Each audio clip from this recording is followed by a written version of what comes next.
Terus Sayyidah Fatimah Zahra radhiyallahu taala anha. Pada malam yang mulia ini, malam yang penuh keagungan ini, kita memuji kepada Allah Subhanahu wa taala.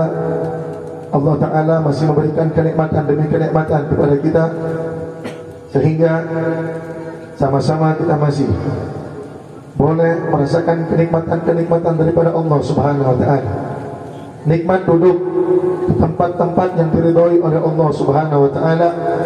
Di saat berapa banyak orang-orang yang mungkin pada saat ini yang mereka tengah berduduk atau yang mereka tengah berkumpul dalam perkumpulan-perkumpulan yang mungkin tidak diridhoi oleh Allah Subhanahu wa taala. Alhamdulillah, pada malam yang mulia ini kita masih diizinkan oleh Allah duduk untuk berkumpul, bersalawat dan salam kepada baginda Nabi Muhammad SAW. Mudah-mudahan keadaan ini senantiasa diabadikan oleh Allah Subhanahu wa taala. Karena yang sulit itu bukan hadir pengajian. Yang sulit itu bukan hadir ke masjid. Yang sulit itu bukan hadir ke tempat yang baik. Yang sulit itu bukan sholatnya hadir. Yang sulit bukan puasa sunnahnya. Tapi yang sulit adalah istiqamah dalam menjalankan hal tersebut. Karena kalau umpama sholat, ada berapa banyak orang yang apabila ia mendengarkan ceramah tentang keutamaan dalam sholat, maka esok harinya dia langsung mungkin boleh sholat tahajud 1000 rakaat, 2000 rakaat, tapi tidak mendapatkan keistiqomahan daripada Allah Subhanahu wa taala. Alhamdulillah, kita masih bisa duduk menikmati nafasnya Allah yang masih gratis. Yang walaupun kemarin masa corona sempat harus ketar-ketir rebutan oksigen, saat itu kita tahu bahwasanya ternyata nafasnya mahal. Alhamdulillah masih boleh duduk di alam terbukanya Allah. Walaupun mungkin sedikit panas, Al-Fajr tadi kepanasan. Alhamdulillah Bang Rio langsung belikan kipas angin baru, hadirin. Enak begitu, hadirin. Rusak langsung dapat yang baru, hadirin. Nah, mudah-mudahan beliau mudah rezeki insyaallah. Dilapangkan rezekinya oleh Allah Subhanahu wa taala insyaallah. Kabul hajat dunia akhirat. Amin ya rabbal alamin. Hadirin hadirat dirahmati Allah Subhanahu wa taala. Kalau berbicara tentang wanita dan peradaban, menyusung tema yang kita bahas tentang Sayyidah Fatimah Zahra radhiyallahu taala, maka kita melihat bahwasanya era di zaman sekarang peradaban yang semakin minim, padahal mestinya para ulama bertambah banyak, daya bertambah banyak, tempat-tempat majelis ta'lim bertambah banyak. Akan tetapi berapa banyak minimnya peradaban disebabkan karena orang tidak ingin mengaji dan tidak ingin mengkaji ilmu syariatnya Allah Subhanahu wa taala. Yang kita hidup di zaman sekarang, hidup di zaman yang dimana hijab tidak lagi menjadi batas seseorang untuk menjadikan rasa malu. Di saat pergaulan sudah tidak terkontrol, hadirin. Di saat orang dengan tubuh tertutupnya pun para perempuan boleh jadi melakukan perzinahan. Boleh jadi di dalam balutan tersebut pun sudah tidak memiliki batasan rasa malu, sebagaimana ini adalah pakaian daripada Ummuna Fatimah Zahra radhiyallahu taala anha. Akan tetapi alhamdulillah, di dalam gempuran fitnah yang begitu luar biasa, di tengah gempuran orang-orang yang memakai hijab kemudian merendahkan hijab tersebut, maka pada malam yang mulia ini masih terdapat wanita-wanita yang memiliki ghirah, memiliki kecemburuan, memiliki kemuliaan dalam hatinya untuk menjunjung tinggi syariat agamanya Allah Subhanahu wa taala. Yang mereka menempatkan pakaian Sayyidah Fatimah di tempatnya Sayyidah Fatimah. Yang mereka berusaha untuk menempatkan pakaian Ummuna Fatimah dengan rasa malunya Sayyidah Fatimah Zahra radhiyallahu taala anha. Sebab kalau berbicara tentang peradaban, Islam mengangkat peradaban bukan hanya mengangkat daripada peradaban jahiliyah. Daripada kalau kita tarik ukur sebelum Yunani, maka dalam bangsa Yunani, di dalam kehidupan peradaban Yunani, perempuan-perempuan ada tidak umpamanya hanya sebuah barang hati, yang dimana perempuan-perempuan tersebut tidak dimuliakan, bahkan dihina. Kalaupun ada yang dimuliakan, itu yang fisiknya bagus, hati. dan itu pun cuma sebatas hanya untuk dimanfaatkan sebagai barang kemudian ditinggalkan. Kalau kita melihat daripada peradaban Eropa di zaman dahulunya, maka kita akan mendapati bahwasanya semua perempuan-perempuan di Eropa pada saat tersebut mereka hanya dimuliakan kalau mereka memiliki manfaat secara fisik sahaja. Adapun kalau tidak memiliki manfaat, maka mereka akan meninggalkan perempuan tersebut, akan menghinakan perempuan tersebut. Atau bahkan dalam peradaban Eropa, perempuan yang punya manfaat akan dimuliakan, akan diagungkan, akan dipuji, akan disanjung, akan dibuat sebagai harta. Tapi tidak memiliki hak fisik terhadap dirinya. Entar kalau umpama itu orang perempuan udah nggak bisa berguna lagi, dibuang juga. Tak ubahnya barang. Zaman jahiliyah ada lebih parah lagi, hadirin. Di zaman jahiliyah bahkan wanita bukan hanya dianggap barang, tapi wanita dianggap sebagai cacat celah, hadirin.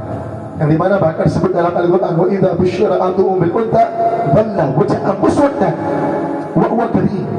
Dulu orang-orang kafir jahiliyah apabila dari mereka diberikan kabar kelahiran sebuah anak perempuan, dhalla wajhahu muswaddan, maka berubah wajahnya menjadi hitam kesal, hadirin.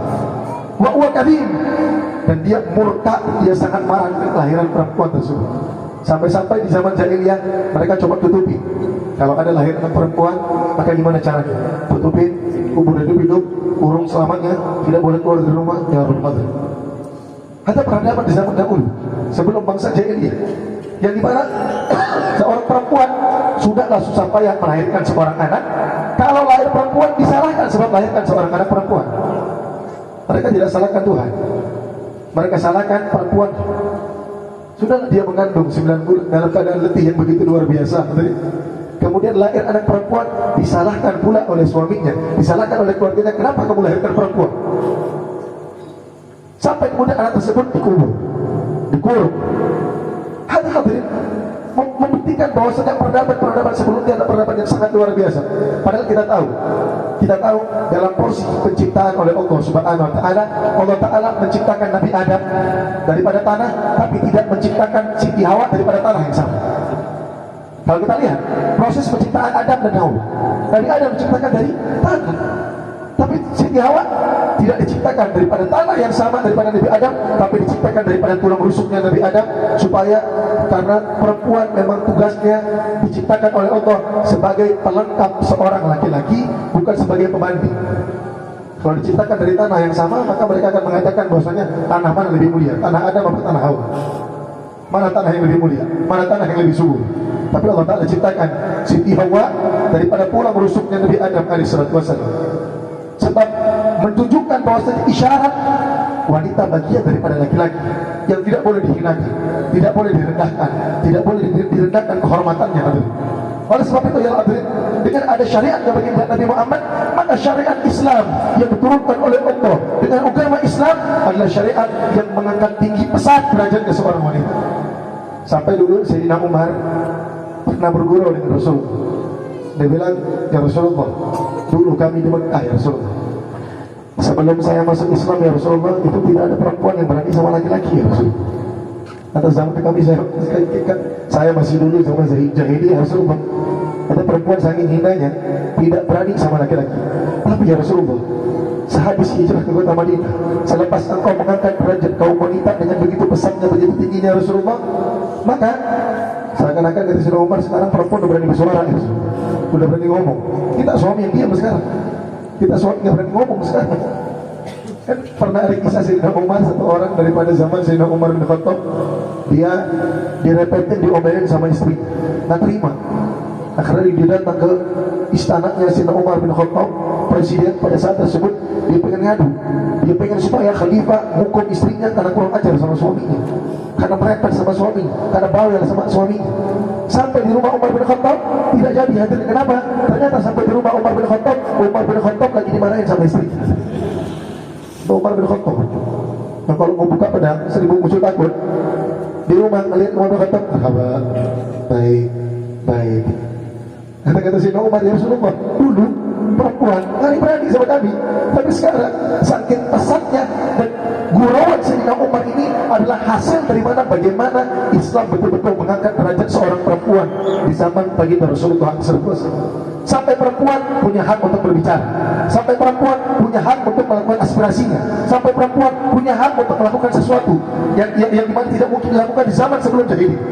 Kata Guru Sayyidina Umar menunjukkan bahwasanya bagaimana mulianya agama Islam mengangkat derajat wanita. Dan Nabi ketika mendengar hal tersebut, Nabi tertawa. Nabi tidak menafikan. Karena memang di zaman-zaman Nabi perempuan mulai berani bicara. Kata Rasul muliakan perempuan. Dan perubahan signifikan yang dibentuk oleh baginda Rasulullah sehingga mereka mulai berani menyuarakan pendapat mereka. Sampai Sayyidah Nusaybah saking beraninya dia bilang ke Rasulullah, "Ya Rasul, sekarang kami udah kalah sama laki-laki." Masya Allah. Zaman sebelum jahiliyah nggak ada berani ngomong begini sama laki-laki. Kata Sayyidah Nusaybah bilang, "Kami udah kalah sama laki-laki ya Rasulullah. Laki-laki jihad, laki-laki sholat sama engkau di masjid, laki-laki bisa berperang dengan engkau, laki-laki bisa ngaji sama engkau. Bagian kami apa ya Rasulullah?"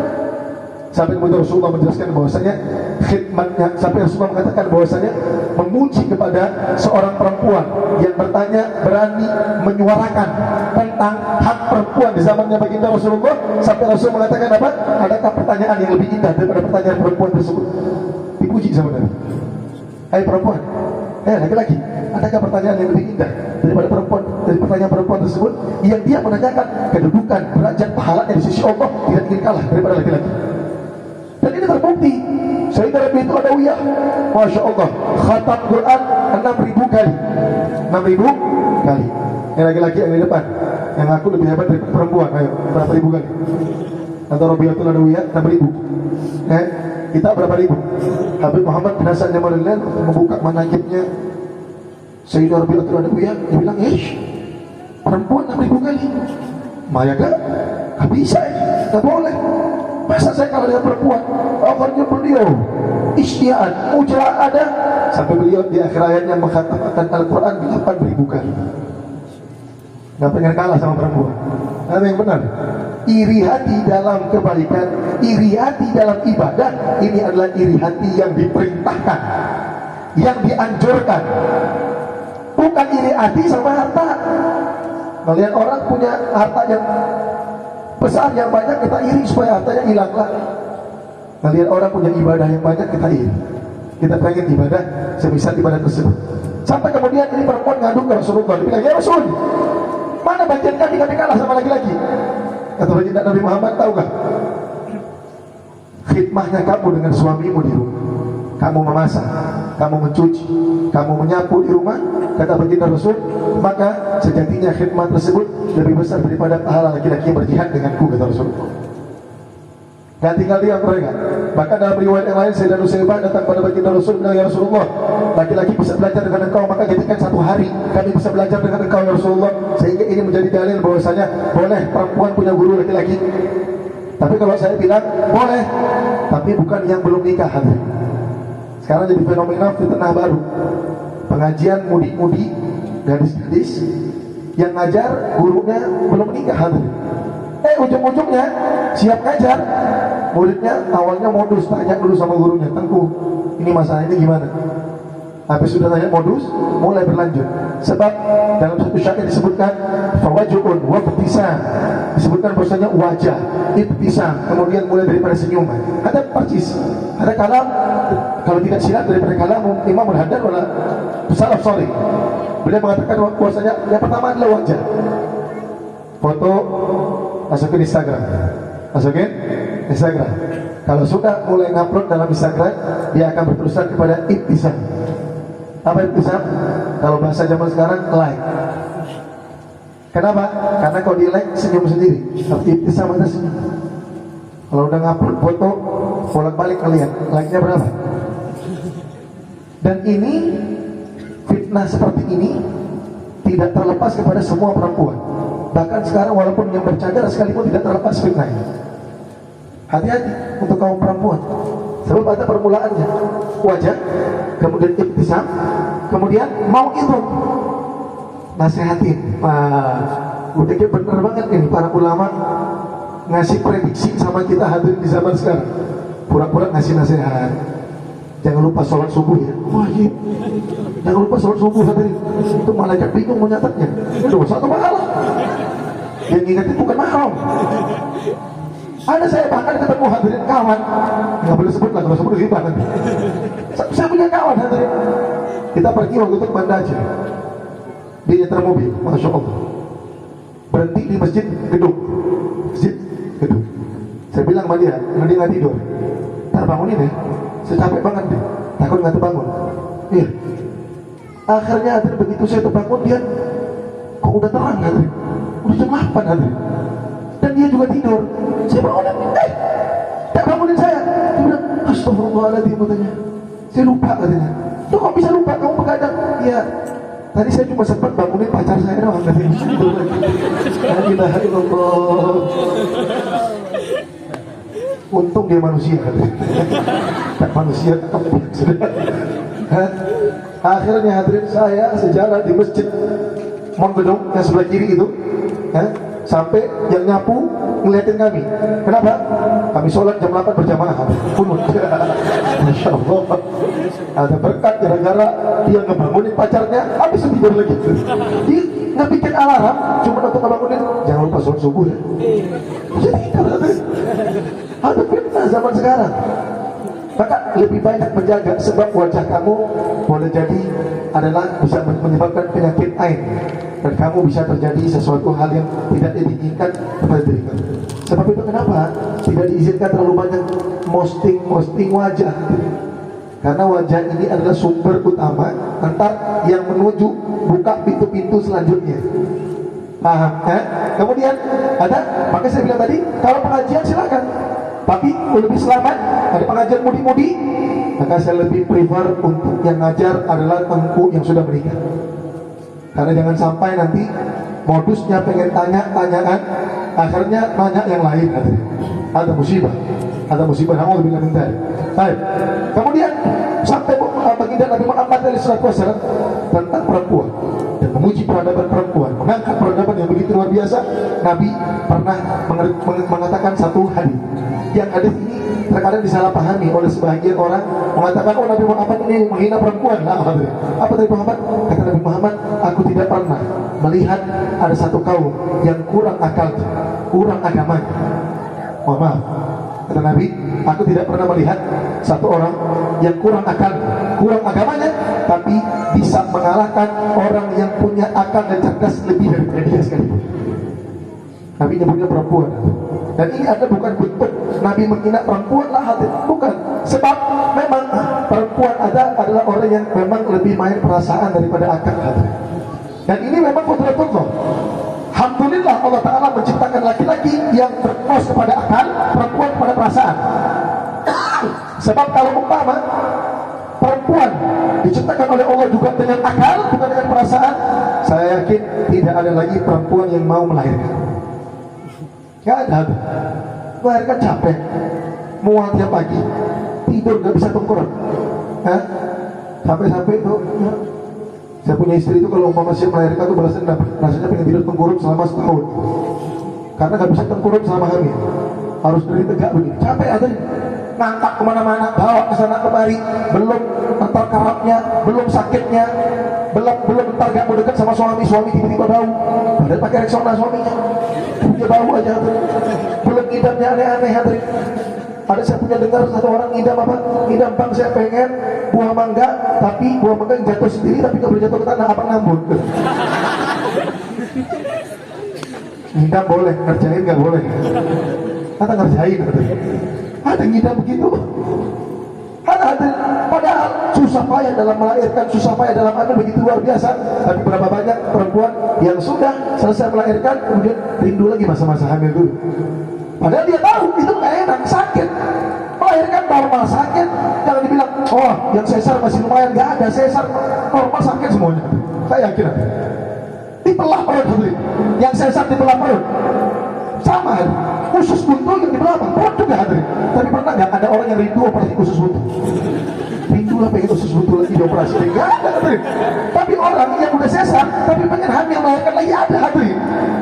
Sebab itu perempuan diciptakan oleh Allah Ta'ala dengan perasaan yang begitu luar biasa. Inilah keseimbangan yang diberikan oleh Allah Subhanahu wa Ta'ala. Jadi ini adalah kelebihan yang sangat luar biasa. Dan baginda Nabi Muhammad bukan menghinakan baginda Rasulullah, tidak. Nabi tidak menghina, sebab Nabi tahu lahiran gak enak, tapi berapa banyak perempuan gak kapok hamil. Gak kapok hamil, sampai kemudian ada berapa anak, lahir lagi anak, sesar lahir lagi segala macam, normal lahir lagi. Gak ada kapok-kapoknya, mau aja terus. Subhanallah, dirawat terus, dijaga terus hamilnya. Padahal gak enak, sakit hati, tapi dijaga terus. Karena mereka lebih condong kepada perasaan hati. Sebagai bahasa yang tadi, hari kita akan operasi yang lain gak ada, kecuali perempuan kangen sama mungkin operasi sesar atau mau lahiran normal dalam bentuk apapun mulia lahiran tersebut. Mau operasi, mau normal, semuanya mulia, semuanya punya pengorbanan, semuanya punya pahala yang begitu besar di sisi Allah Subhanahu wa Ta'ala yang hadirin. Sebab itu Allah Ta'ala bikin keseimbangan yang begitu hebat yang hadirin.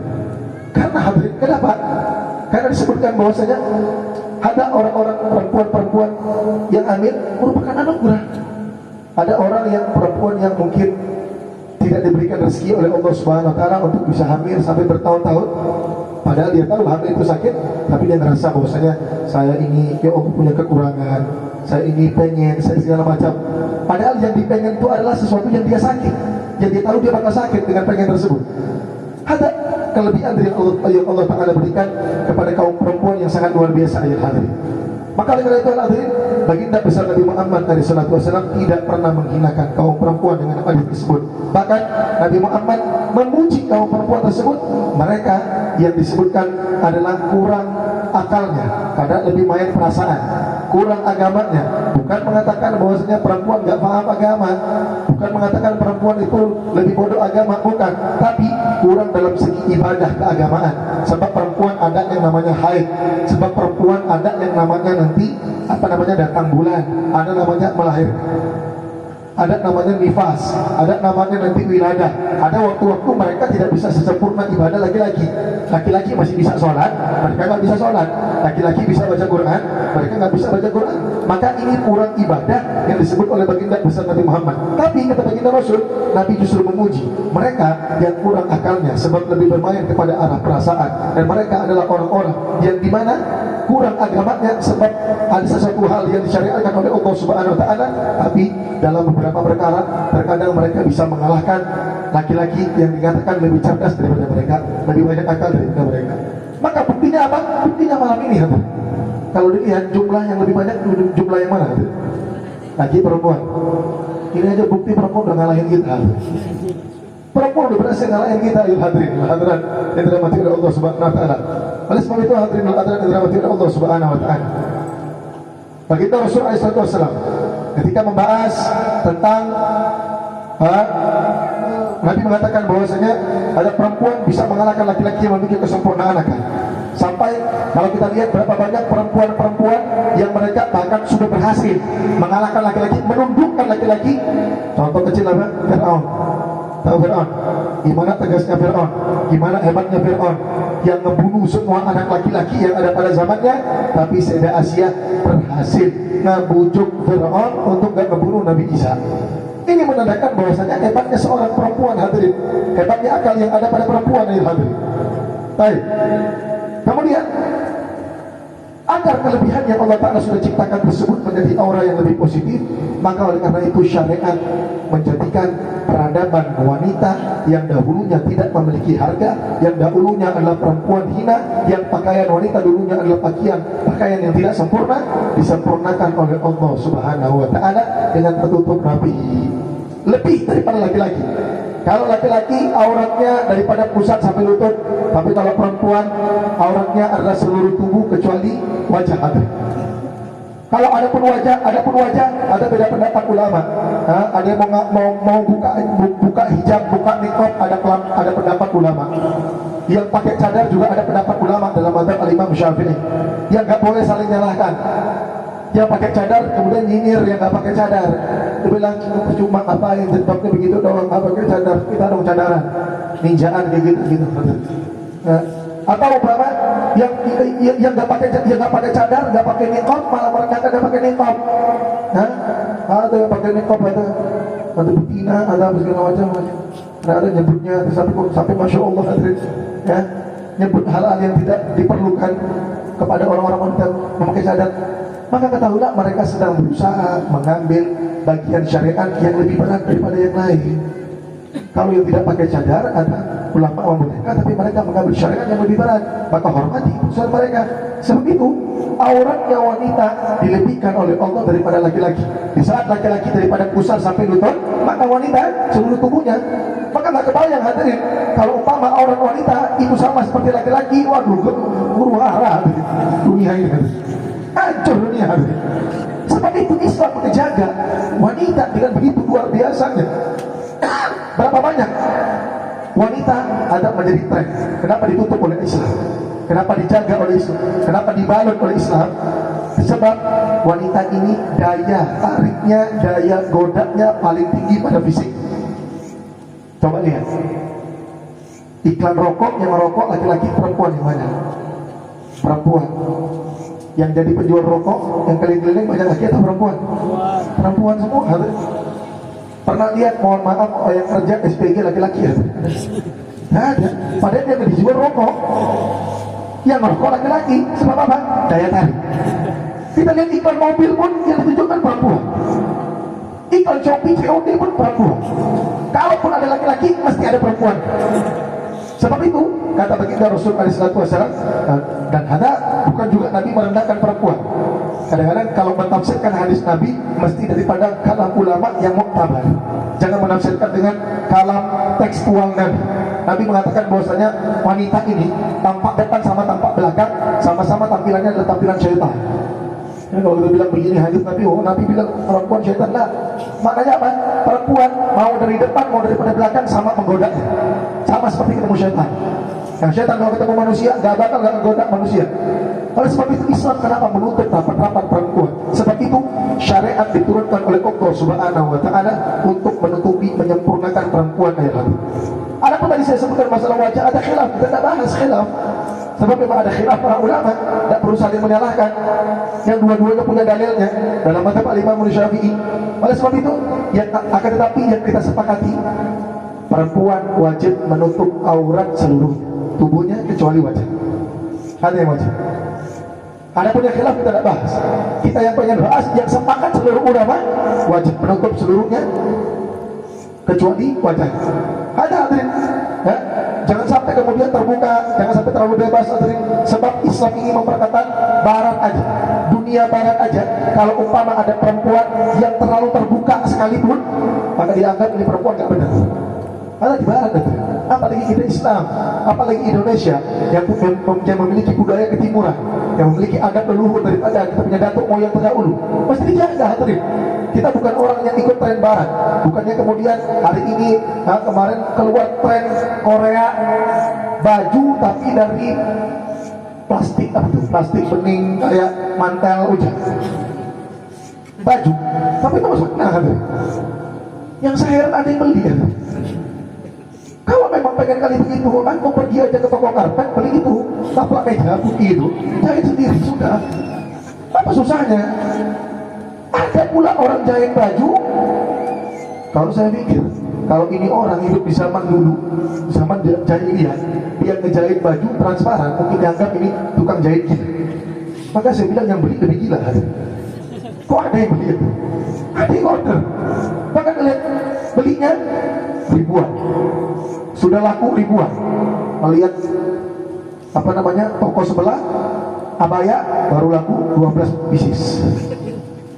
Kalau pakaian agak lebar dikit cuma lakunya dikit. Itu pun lakunya pas lebaran gitu ada Idul Fitri. Makanya cuma setahun sekali. Ya, sebab cuma di hari itu tersebut mendadak semua orang muslimah jadi muslimah. Yang biasa nggak pakai jilbab, pakai jilbab Idul Fitri. Alhamdulillah juga, syukur juga. Masih mau, masih tahu kodratnya, masih tahu jati dirinya. Hadirin. Maka oleh karena itu Islam ini adalah hampir keseluruhan daripada Islam itu tidak pernah menceritakan fisik. Sebab itu Islam menyuruh perempuan menutup aurat. Sudah menutup aurat pun tidak boleh kemudian yang terlalu ketat, tidak boleh yang kemudian menjiplak, tidak boleh kemudian yang menampakkan lekuk tubuhnya. Kenapa hadirin? Lontong ke balon aja masih menggoda hadirin. Pada lontong, coba taruh Idul Fitri belum dibuka, sebab apa? Tahu dalamnya pasti nikmat. Ada hadirin, Makanya oleh karena itu Islam ngejaga dengan benar-benar hadirin, dijaga.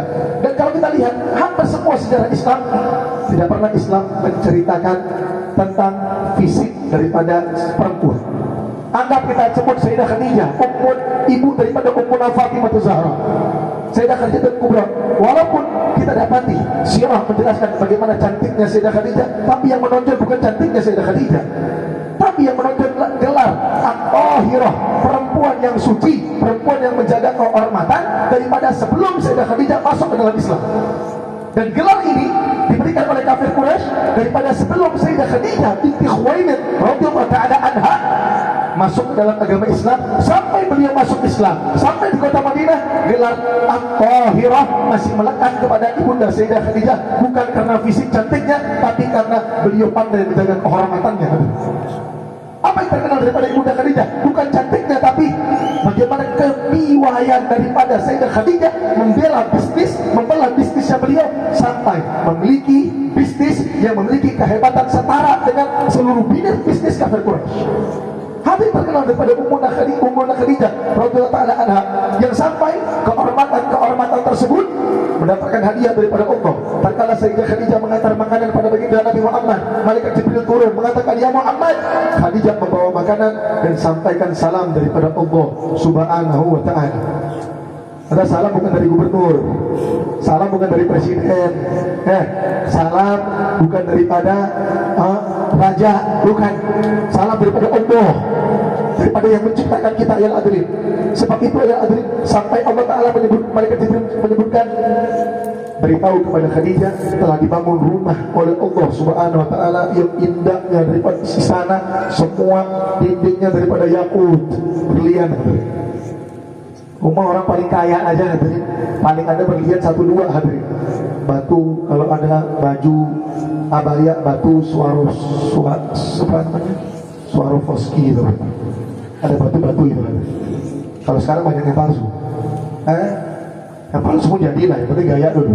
Dan ada, ini rumah Sayyidah Khadijah dibikin dindingnya daripada yakut, daripada jamrud. Bukan ben jamrud, batu jamrud. Kita pikir ben jamrud. Ada jamrud, zamrud. Ada zamrud, batu yang mahal, safir, diamond, permata, luar biasa. Dan Allah Ta'ala katakan, beritahukan kepada Khadijah bahwasanya di surga nanti dia adalah wanita yang tidak akan punya rasa lelah. Meskipun semua tidak punya rasa lelah, tapi Sayyidah Khadijah memiliki rasa yang lebih. Sebab kata Allah Ta'ala, lelahnya dia sudah habis dunia untuk Rasulullah. Udah gak ada lagi, diangkat semua sama Allah. Tidak dibahas cantiknya, fisiknya lah. Sayyidah Aisyah, istri baginda Rasul, yang memang kadang-kadang yang ditonjolkan Humairahnya, pipi kemerahannya, cantiknya. Tapi kalau benar-benar membaca sejarahnya Sayyidah Aisyah, apa yang kita dapati? Ternyata seorang perempuan yang masih muda menikahi baginda Rasul yang rentang umur sangat jauh, tapi cerdas luar biasa, sanggup mengimbangi baginda Rasul. Beda sama anak zaman sekarang hadirin. Coba anak zaman sekarang nikah pada umur kayak Nabi hadirin. Dia kalau umpama nggak dibeliin baju guling-guling di tanah hadirin. Sayyidah Aisyah enggak, karena bukan anak-anak lagi. Memang tubuh masih anak-anak, tapi pikiran dewasa. Cerdasnya Sayyidah Aisyah sampai bisa mengimbangi baginda Rasul.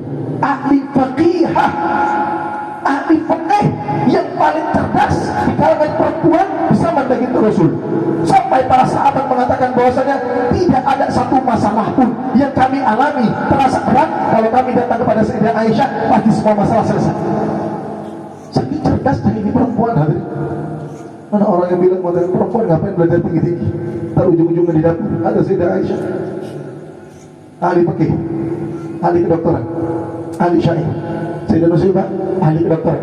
Sayyidah Zainab binti Ali ibn Abi Thalib, putri Sayyidah Fatimah Zahra, ahli dalam retorika bahasa pada zamannya. Ada semua perempuan-perempuan yang hebat hadirin, dan mereka yang diunggulkan bukan fisik. Tapi lihat perempuan zaman sekarang untuk viral karena berhubung karya nggak punya, cerdas juga enggak, bahluli, cuma punya badan. Akhirnya apa? Joget-joget di TikTok biar terkenal. Lihat betapa pertimpangannya peradaban antara wanita di zaman Rasulullah sama wanita di zaman sekarang. Yang padahal di zaman sekarang Masya Allah, alim ulama lebih banyak, da'iyah banyak, Masya Allah hadirin. Karena itu hadirin, kata kecerdasan Sayyidah Aisyah, dan saking cerdasnya Sayyidah Aisyah hadirin, tapi Sayyidah Aisyah ijtihadnya salah dalam perang Jamal, sampai diungkit-ungkit nanti pada perang Jamal segala macam. Sayyidah Aisyah melakukan ijtihad yang disebutkan siapapun yang berijtihad dengan ilmunya, kalau dia betul maka dia akan mendapatkan 2 kebaikan, kalau dia salah dia dapat 1 kebaikan. Sayyidah Aisyah tidak salah hadirin, sebab ada hasil daripada ijtihadnya Sayyidah Aisyah untuk kemudian menyelesaikan masalah. Dan Sayyidah Aisyah menyesali dan menangis, padahal ini bukan kesalahan, tapi Sayyidah Aisyah meminta ampun kepada Allah atas dosa yang bukan termasuk dosa. Ini cerdasnya seorang perempuan. Orang perempuan zaman sekarang udah jelas dosa gak mau minta ampun, ada bukan termasuk dosa dia minta ampun hadirin. Maka Sayyidah Aisyah pernah mengatakan bahwasanya dulu aku pengen dikuburkan di samping baginda Rasul di rumahku sendiri, tapi setelah kejadian ini aku malu pada baginda Rasulullah, aku minta dikuburkan bersama istri Nabi yang lain. Dia cerdasnya seorang perempuan, tahu kedudukan makam hadirin, bukan fisiknya, bukan humairahnya aja, bukan sampai dibikin lagu-lagu hadirin, lagu-lagu udah jelas. Aisyah kejar-kejar sama Nabi, ada dibuat roman-roman picisan. Dia gak tahu Sayyidah Aisyah lebih hebat daripada itu, lebih hebat daripada gelar ya Humairah, lebih hebat hadirin, lebih agung daripada itu. Belum lagi kalau kita cerita Sayyidah Fatimah Zahra, seorang perempuan yang kalau cantik udah pasti ya. Tidak pernah diceritakan cantiknya Sayyidah Fatimah, tapi ketika ahli sejarah menyatakan bahwasanya wajahnya Sayyidah Fatimah yang paling mirip dengan baginda Rasul, maka pertanyaannya siapa yang lebih cantik daripada Sayyidah Fatimah? Tidak ada. Ada wanita yang paling cantik, tapi adakah kecantikan Sayyidah Fatimah yang terjualkan? Bahkan nasihat terbesar teragung Sayyidah Fatimah adalah nasihatnya adalah perempuan yang mulia adalah perempuan yang tidak melihat dan tidak dilihat oleh laki-laki. Tidak melihat dan tidak dilihat oleh laki-laki. Maknanya apa? Jaga pandangan. Ada laki-laki bukan berarti tidak ketemu laki-laki, macam mana lah pula tidak ketemu laki-laki, tapi jaga pandangan. Tahu ada bukan magom saya, ada kehormatan saya nundukkan. Tahu bahwasanya kalau umpama dilihat laki-laki, dia tidak senang dirinya menjadi pusat perhatian. Bukan kalau umpama habis ngupload foto like-nya 1000, oh berarti kalau pakai filter ini bagus, yang ditandain filter. Perempuan taruh mau HP sehebat apapun, mau iPhone 15 sekalipun, tetap harus pakai filter. Dari Xiaomi, Oppo, Vivo semuanya pakai filter. Laki-laki mau pakai Xiaomi yang udah burung, nah, yang dia kalau foto sebenarnya udah kayak kaca mobil hitam gitu, bukan apa lagi ya, tetap pede. Ada perempuan seperti tahu daya tariknya ada, tapi Sayyidah Fatimah mengatakan perempuan ini bukan perempuan yang mulia ketika dia menjadikan dirinya sebagai pusat perhatian sebuah lelaki. Ya Allah. Maka ada rumus yang diberikan oleh Ibunda Fatimah Zahra kepada perempuan-perempuan yang mengalami peradaban zaman yang begitu luar biasa semisal zaman ini. Mau selamat, ikutin Sayyidah Fatimah. Mau selamat, jangan melanggar petuah nasihatnya Sayyidah Fatimah Zahra. Semua, jangan nganggap bahwasanya kamu udah punya pakaian yang besar kamu selamat lah. Karena berapa kali zaman sekarang ini semuanya tidak selamat hati. Kadang yang pakaiannya lengkap tidak selamat, yang punya ilmu juga kadang-kadang tidak selamat, apalagi yang tidak punya ilmu, apalagi yang pakaiannya masih minim, terkurang hadirin. Hati-hati, hati-hati ya hadirin. Sebab Islam daripada keseluruhannya tidak pernah ngebahas fisik. Perempuan mulu, namanya acara Sayyidah Fatimah. Tapi yang laki-laki dengar ngapain? Entar miniatin untuk calon. Walaupun masih lama. Pacar termasuk calon nggak? Pacar itu ini apa? Angsuran. Ready. Ya kalau lunas, alhamdulillah. Lunas, ganti pemilik, ganti BPKB. Lumayan dijagain orang lain. Hadirin. Ayo hadirin, ketahuin. Ya Allah, hati-hati. Ya. Ya udahlah, kasih laki-laki. Bilal ibn Rabah. Bilal ibn Rabah. Kulitnya hitam, keturunan budak. Tapi sendalnya udah kedengar di surga ya Allah. Ya Rabb. Sendalnya, kakinya udah kedengar di surga ya Allah. Sampai Nabi tanya, Bilal, kamu lombai saya masuk surga, apa yang kamu amalkan ya Rasul? Saya gak punya amal apa-apa kecuali saya wudhu, saya sholat sunnah wudhu 2 rakaat. Gara-gara sebab itu tapak kaki Sayyidina Bilal sudah sampai di surga, orangnya masih di dunia. Ganteng, ganteng insyaallah hadirin. Masuk mobil Sayyidina Bilal tuh. Tapi mungkin dalam kacamata sebagian orang ganteng, kan orang zaman sekarang itu ganteng tuh harus putih, mulus, plastik. Kan itu syaratnya ganteng.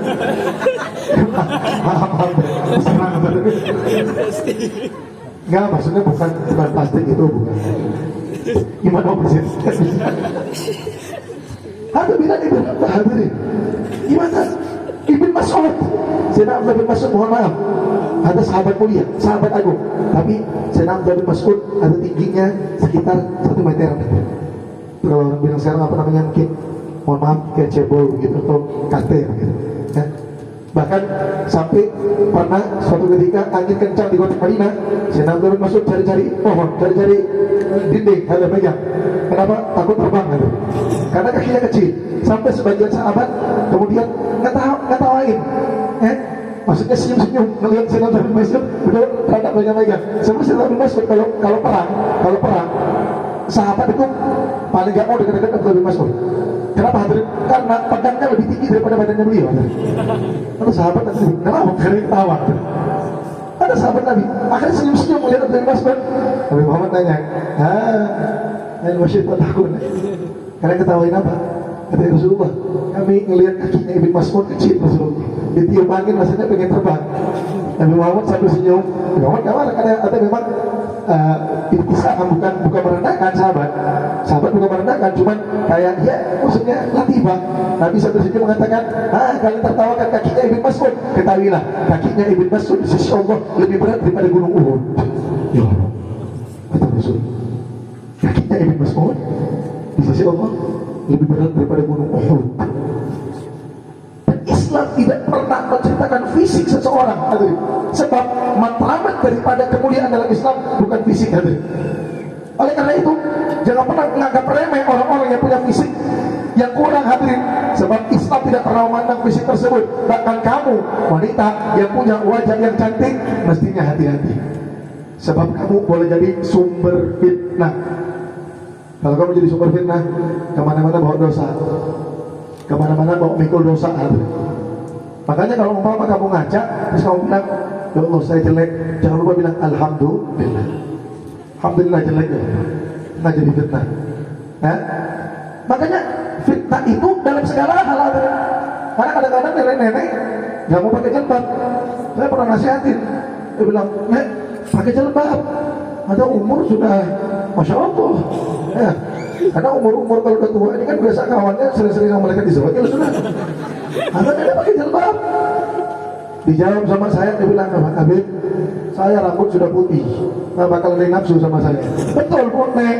Anak muda nggak ada yang nafsu sama nenek, tapi yang rambutnya putih nafsu sama nenek. Yang nafsu sama rambut putih, ya rambut putih. Satu frekuensi. Ya kali anak muda begini nafsu sama nenek. Tapi yang rambutnya putih, kakek-kakek, nenek-nenek, ya kalian permata, hadirin. Makanya tetap syariat itu sampai selama-lamanya, sampai meninggal dunia. Nggak ada ceritanya apa syariat tentang udah tua, hadirin. Tetap syariat. Ayo hadirin. Kemudian kalau kita lihat lagi, kita balik pada perempuan, sebut Sayyidah Saudah. Sayyidah Saudah ada salah satu istri Nabi yang dalam sejarah tidak disebutkan ciri-ciri kecantikan beliau. Bukan tidak cantik, tapi di antara yang lain disebutin cantik, tinggi, kulitnya. Tapi Sayyidah Saudah enggak. Karena berhubung juga beliau umurnya sudah tua, paling tua, paling senior daripada yang lain.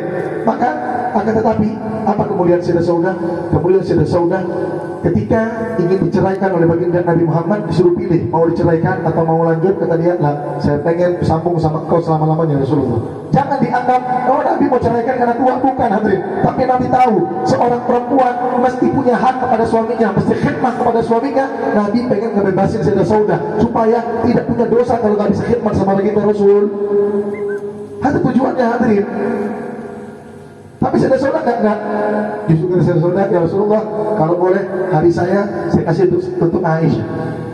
Pintar hadirin. Dipuji. Siapa yang muji? Yang muji Sayyidah Aisyah yang paling cantik. Apa kata Sayyidah Aisyah? Kata Sayyidah Aisyah, demi Allah, aku tidak pernah ingin bercita-cita menjadi seperti seorang perempuan kecuali sebagaimana semisal Saudah binti Zam'ah. Gak kepengen. Tapi kalau melihat Saudah, aku pengen jadi Saudah binti Zam'ah. Kata siapa? Kata seorang Humairah. Supaya kita tahu bagaimana kualitas dalam Islam dibina, bukan karena fisik yang hadir. Dan sebut lagi Ummu Aiman Barakat Habasyiyah, pengasuh baginda Nabi Muhammad daripada kalangan budak. Kita pokoknya sangat sudah. Subhanallah. Saya singkat saja. Yang disebutkan bahwasanya kulit hitam seorang budak, kulit hitam seorang budak hadir, seorang budak pengasuh Nabi. Tapi Allah kata Rasul, kalau kamu mau menikahi seorang perempuan ahli surga, maka nikahlah dengan Ummu Aiman Barakat Habasyiyah.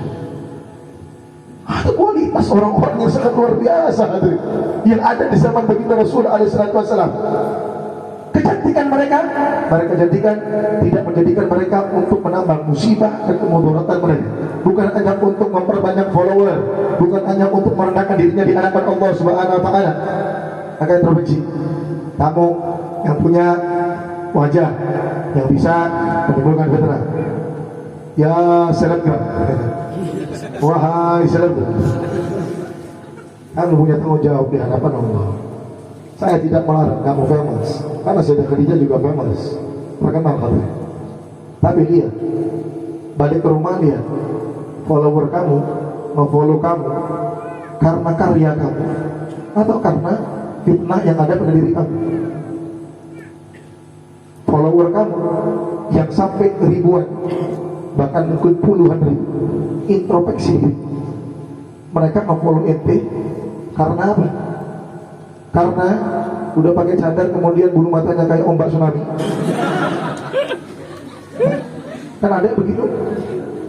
Cadarnya benar hadirin. Ya nggak benar tuh bulu mata, ya Allah. Itu kalau diukur sama tingginya ombak tsunami masih menang bulu matanya. Itu orang-orang begitu jangan ajak main Banda Aceh. Dipukul orang Banda Aceh. Dianggap menghina. Kalau Banda Aceh sudah move on dari tsunami, dia masih pakai gelombang tsunami di mata. Ada saya aja adik-adik semuanya yang belum menikah, yang sudah menikah. Milad ini kita buat tujuannya adalah untuk kamu benar-benar bisa niru Sayyidah Fatimah. Nah, karena itu insya Allah kita minta maaf ini lambat ya, setengah 11. Tapi insya Allah mudah-mudahan apa yang Bapak sampaikan bisa bermanfaat, bisa menjadi motivasi untuk kamu yang perempuan-perempuan, menjadikan diri kamu semisal Ibunda Fatimah. Kalau rumahnya Ibunda Fatimah, ya. Kata kemarin saya sebut baju kali ini tambal, rupanya ada hati. Ada baju yang hitam. Ciri-cirinya baju Sayyidah Fatimah punya tambalan 20, 12 yang nambal baginda Rasul, 8 yang nambal Sayyidah Fatimah. Ya.